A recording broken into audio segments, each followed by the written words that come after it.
My office worked with Dr. Hunter in obtaining a court order to exhume the bodies of the young men who have been buried at the Dozier School for Boys, some from 1900 all the way through 1950s, in an attempt to identify the remains and find out, if possible, the cause of death. Why do you feel it's so important to pursue this action? It's so important to these families.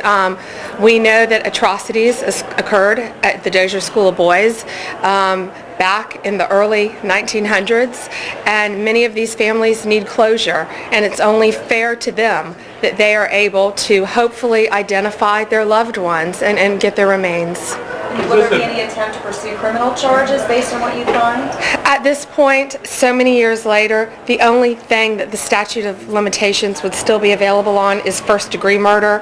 It would be almost impossible. The families realize that at this time, because most of the workers there have passed away since then, as well as the severe decomposition of the bodies. We don't even believe the bodies were properly embalmed, so it's going to be very, very difficult.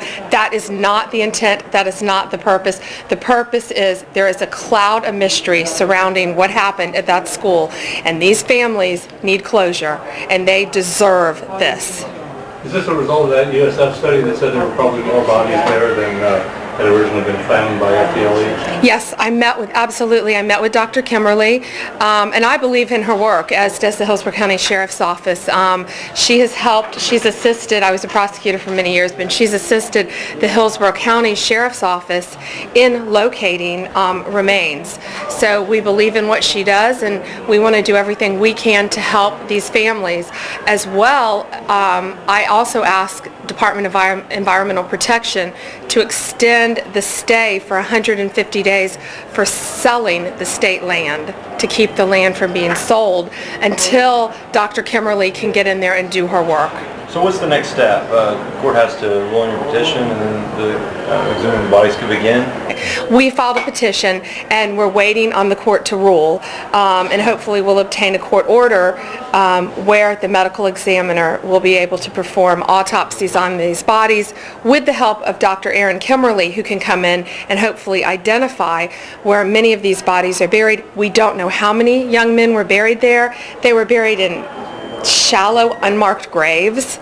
And so this is horrible, and it's important for these families to find out if their loved ones are there. And is there any timeline for when we might actually see work at the Dozier School for Boys? Well, hoping that the judge signs our court order, hopefully very soon, because rainy season is coming within the next few months. So I know Dr. Kimberly is very anxious to get up there and start her work. And is that land, is there any type of deal in the works to buy that land, or is it just for sale at the moment, or what's its status? Not right now, because it is state land, but right now we worked with the Department of Environmental Protection to keep the land from being sold for an additional 150 days to give Dr. Kimberly time to go in and exhume these bodies, because I don't think anyone wants to buy land where there are unmarked graves and bodies buried all over it anyway.